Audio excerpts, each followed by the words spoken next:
Many in the White House, those insiders, are concerned that Vice President Kamala Harris is not pulling her weight. And then they launched. Maybe she is black.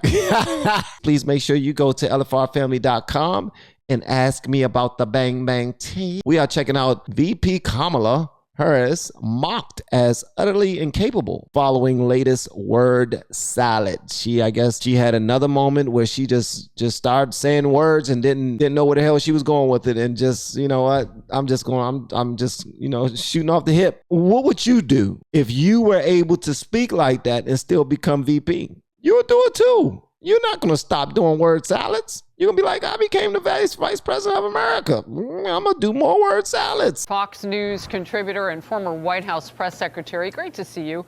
You know, I want to throw that graphic back up, because when you talk about the disparities of how these men have been treated, particularly the two former presidents, Trump and Biden, when you see scenes like a raid roll out on Donald Trump, and then several locations now where things have been found, classified items for Joe Biden, but nothing like that raid on camera.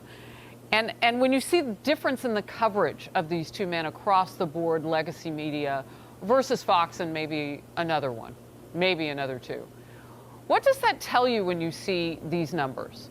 Does any of that play a role in the public's mind?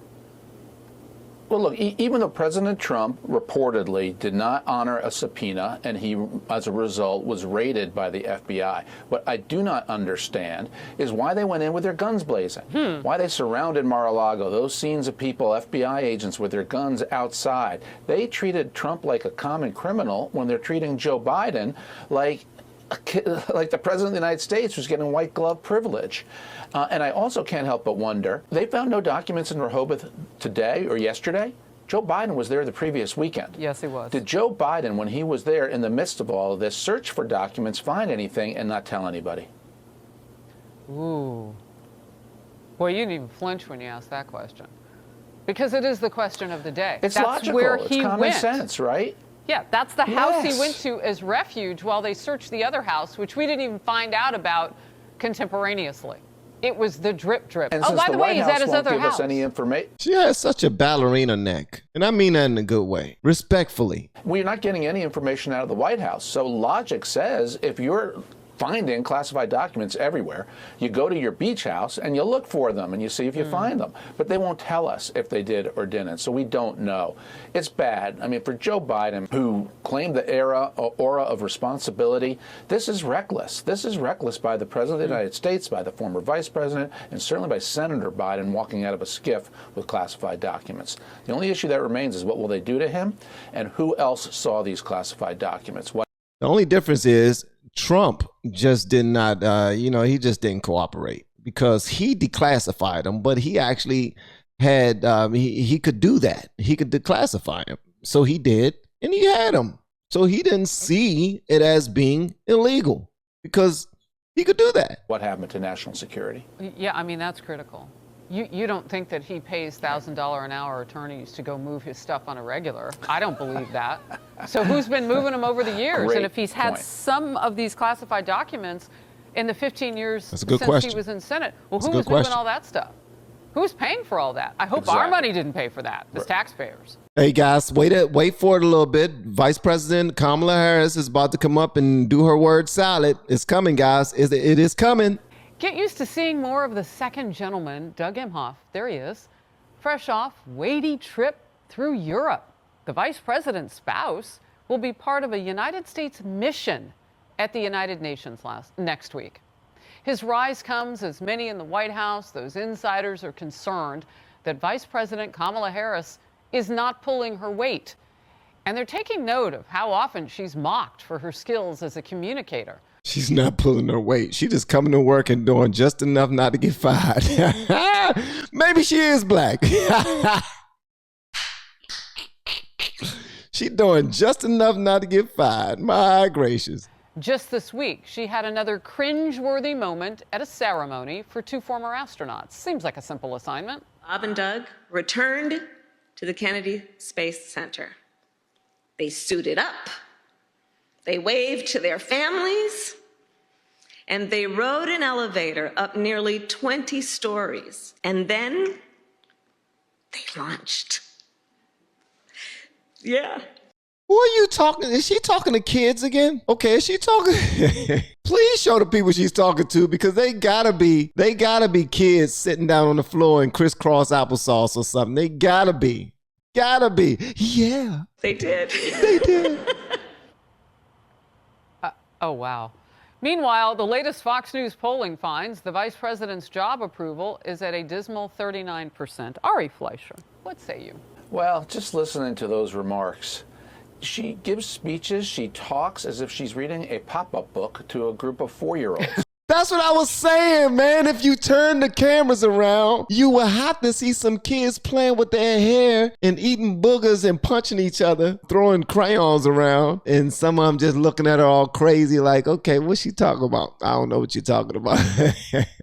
Oh. I mean, the intonation, the way she speaks. I mean, she's not a serious vice president. She wasn't a serious candidate. She flops in the public eye. And that's because we see who she truly is. You ask anybody in California who knew her as Attorney General, they'll say she wasn't up to the job then. As a senator, she was able to sort of just hide in rhetorical salads, because a lot of them do that. And now as vice president, it just shows. So we have a vice president who is utterly incapable of ever becoming president. And that's worrisome. I will say this. I salute her husband. I think what he's doing, particularly elevating the issue of anti-Semitism, is worthy. It is right. And I won't do to him what the Democrats did to then Vice President Cheney's wife, Lynn. Hold up, that's her husband? Ew. Okay. All right. Cheney, where they criticized her because she was conservative. I don't care what the vice president's husband's politics are. When he does things like this, he's doing good, and we as Americans should be proud that he's standing up against anti-Semitism. I will say this, and it's an important issue and critical to point it out. He's not the person who was elected, though. So a year ago, he told reporters, I'm just getting into public service, but I love it. I wish I'd done it earlier. And now he's repping our nation in international delegations. Just a last quick thought. And again, notwithstanding that important topic, but. Hey, Fox News, check this out. If y'all ever want a cussing Christian, on your channel, just to interview people or just to, respond or something like that, I'm your guy. Holla at your boy. Just want to put that out there. You know what I mean? That's called manifestation. Put that out there. You know what I mean? If you want a cussing Christian, to sit with y'all and just shoot the sugar honey iced tea, holla at your boy. Well, it does draw the contrast to why is he capable of it and his wife is not. And that's my bigger point about we have a vice president who cannot become the president of the United States. She's not qualified. She wasn't chosen because she could step right in and do the job if, God forbid, something happened. She was chosen for other Democratic reasons and inside the Democratic Party reasons. That's a good idea, Squishy. So, again, the role of spouses, I try to be polite to them. I don't think they should be thrown into the political fire unless they throw themselves into it. And I have seen no evidence that her husband is doing that. So I separate the two issues, her lack of qualifications versus his qualifications. Boy, that's rough and real. Always from Ari Fleischer. Thank you. Thank you. Y'all have been dope. I really appreciate that. That was actually pretty entertaining. It's y'all turn now, man. Who in the hell was the 39% that approved of Kamala Harris? Because they got to be crazy. Is her family that big? Maybe that's what it is. Maybe the other 39% are Harris's. Maybe. I'm thinking. Possibly. It might be her church. Maybe she go to the biggest church in America. And don't forget to go to LFRFamily.com and ask me about the bang bang tea.